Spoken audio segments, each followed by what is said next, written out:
to The Invisible Thing by William Hope Hodgson as part of the Carnacki Ghost Finder series. Where last we left off, Carnacki was sitting in the middle of a very old church in the middle of the night waiting for something to attack him. Okay, so that was, and I tell you, I respect myself for the act because I thought truly at that moment that I was going to die.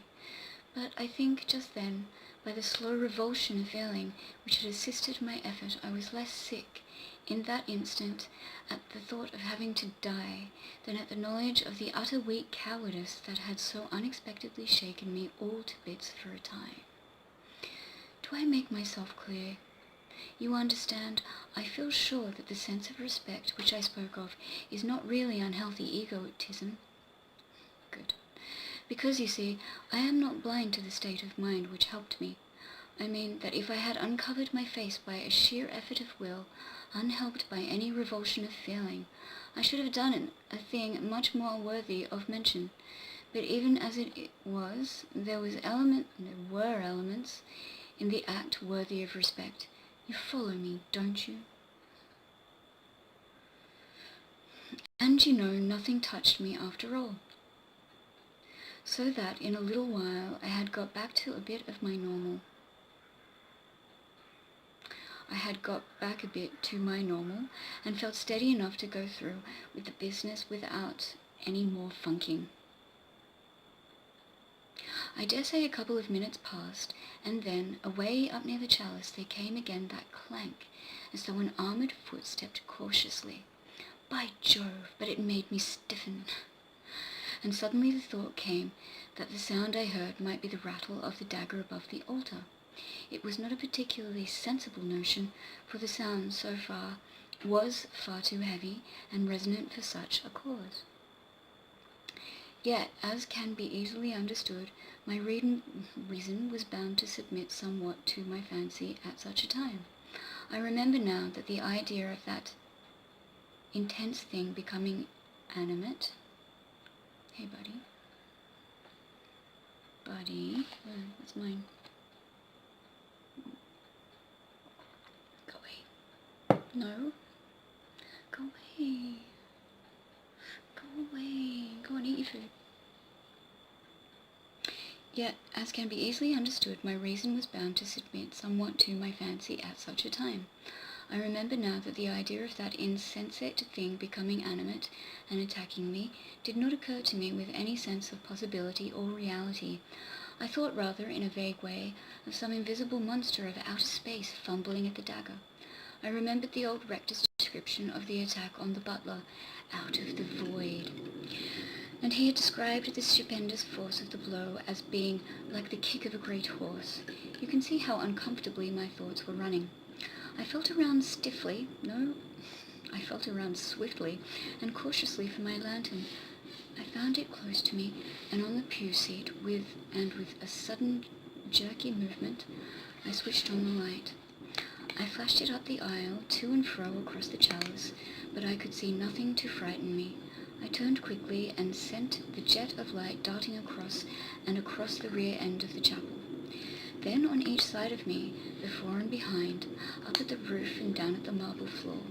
But nowhere was there any visible thing to put me in fear, not a thing that need have set my flesh thrilling, just the quiet chapel, cold and eternally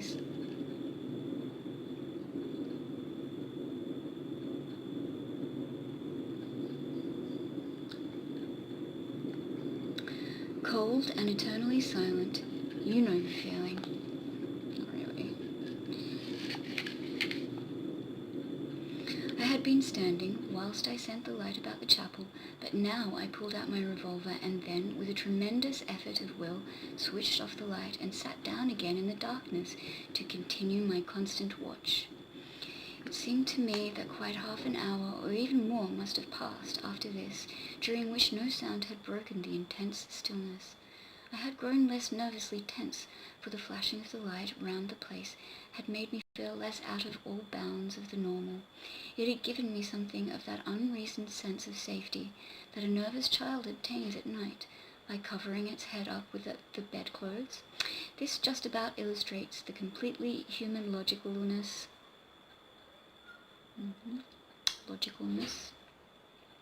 of the workings of my feelings, for as you know, whatever creature, thing, or being it was that had made that extraordinary and horrible attack on the old butler, it had certainly not been visible.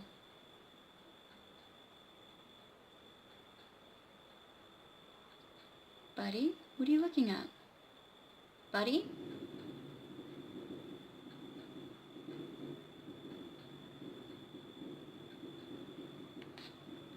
And so you must picture me sitting there in the dark, clumsy with armour and with my revolver in one hand and nursing my lantern ready with the other. And then it was, after this little time of partial relief from intense nervousness, that there came a fresh strain on me, for somewhere in the utter quiet of the chapel I thought I heard something. I listened, tense and rigid, my heart booming just a little in my ears for a moment. Then I thought I heard it again. I felt sure that something had moved at the top of the aisle. I strained in the darkness to hark, and my eyes showed me blackness within blackness wherever I glanced, so that I took no heed of what they told me. Of the chapel my sight gave me the shapes of vague shadows passing noiselessly and ghostly across constantly. There was a time of almost peculiar silence, horrible to me, as I felt just then. And suddenly I seemed to hear our sound again, nearer to me, and repeated, infinitely stealthy. It was as if a vast, soft tread were coming slowly down the aisle. Can you imagine how I felt? I do not think you can. I did not move, any more than the stone effigies on the 2 tombs, but sat there, stiffened. I fancied now that I heard the tread all about the chapel, and then, I was just as sure in our moment, that I could not hear it, that I had never heard it. Some particularly long minutes passed about this time, but I think my nerves must have quieted a bit, for I remember being sufficiently aware of my feelings to realize that the muscles of my shoulders ached, with the way that they must have been contracted as I sat there hunching myself rigid. Mind you, I was still in a disgusting funk. But what I might call the imminent sense of danger seemed to have eased from around me. At any rate, I felt in some curious fashion that there was a respite, a temporary cessation of malignity from about me. It is impossible to word my feelings more clearly to you, for I cannot see them more clearly than this myself. Yet you must not picture me as sitting there, free from strain, for the nerve tension was so great that my heart action was a little out of normal control, the blood beat making a dull booming at times in my ears, with the result that I had the sensation that I could not hear acutely. This is a simply beastly feeling, especially under such circumstances. I was sitting like this listening, as I might say, with body and soul, when suddenly I got that hideous conviction again that something was moving in the air of the place. The feeling seemed to stiffen me as I sat, and my head appeared to tighten, as if all the scalp had grown tense. This was so real that I suffered an actual pain, most peculiar and at the same time intense. The whole head pained. I had a fierce desire to cover my face again with my mailed arms, but I fought it off. If I had given way then to that, I should simply have bumped straight out of the place. I sat and sweated coldly, that's the bald truth, with that creep busy at my spine. And then abruptly, once more I thought I heard the sound of that huge, soft tread on the aisle, and this time closer to me. There was an awful little silence, during which I had the feeling that something enormous was bending over toward me from the aisle. And then, through the booming of the blood in my ears, there came a slight sound from the place where my camera stood, a disagreeable sort of slithering sound, and then a sharp tap. I had the lantern ready in my left hand, and now I snapped it on, desperately, and shone it straight above me, for I had a conviction that there was something there, but I saw nothing. Immediately I flashed the light at the camera and alongside the aisle, but again there was nothing visible. I wheeled around, shooting the beam of light. What, buddy? Buddy?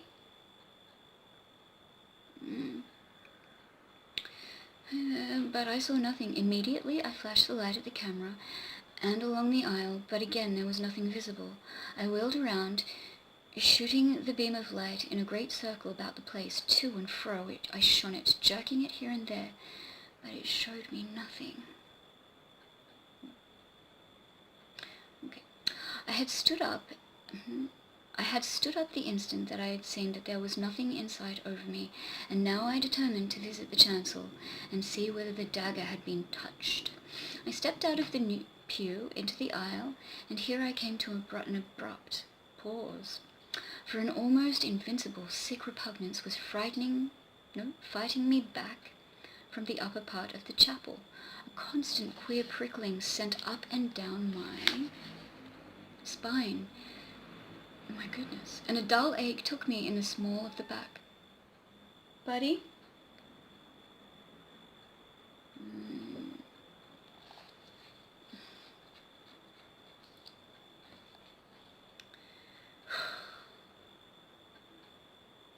As I fought with myself to conquer this sudden new feeling of terror and horror, I tell you that no one who has not been through these kinds of experiences has any idea of the sheer, actual physical pain attendant upon and resulting from the intense nerve strain that ghostly fright sets upon the human system. I stood there feeling positively ill, but I got myself in hand, as it were, in about half a minute, and then I went walking. And then I went walking, I expect, as jerky as a mechanical tin man, and switching the light from side to side, before and behind, and over my head continually, and the hand that held my revolver sweated so much that the thing fairly slipped in my fist. Does not sound very heroic, does it? No, not particularly. But then, you are only human, Karnaki. I passed through the short chancel and reached up the step that led up to the small gate in the chancel rail. I threw the beam from my lantern upon the dagger. Yes, I thought, it's all right. Abruptly, it seemed to me that there was something wanting, and I leaned forward over the chancel gate to peer, holding the light high. My suspicion was hideously correct. The dagger had gone. Only the cross-shaped sheath hung there above the altar. In a sudden frightened flash of imagination,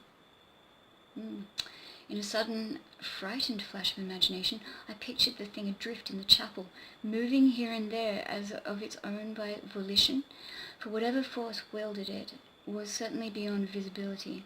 I turned my head stiffly over to the left, glancing frightenedly behind me, and flashing the light to help my eyes. In the same instant I was struck a tremendous blow over the left breast, and hurled backward from the chancel rail into the aisle, my armor clanging loudly and horrible silence. In the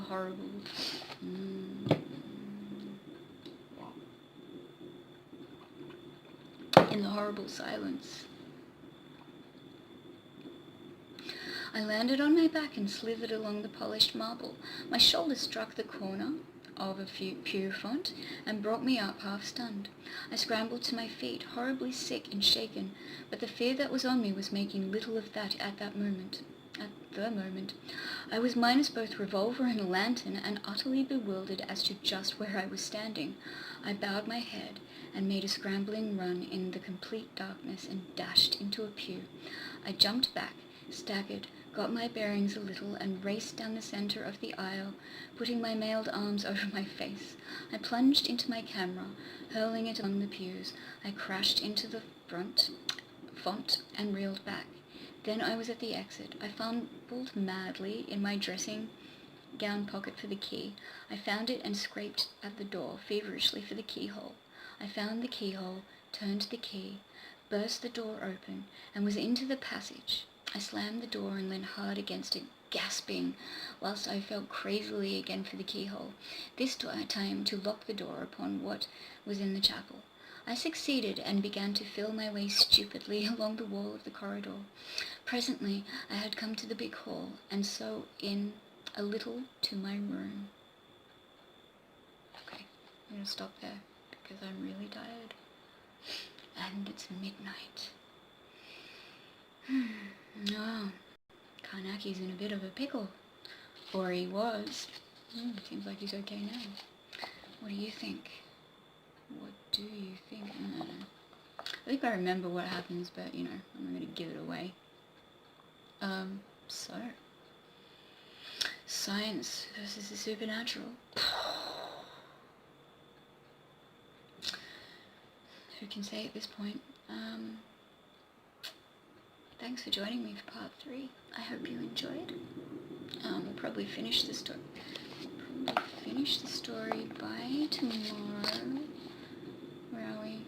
To his room. He got to his room. Yeah. Oh yeah, we'll be finished tomorrow.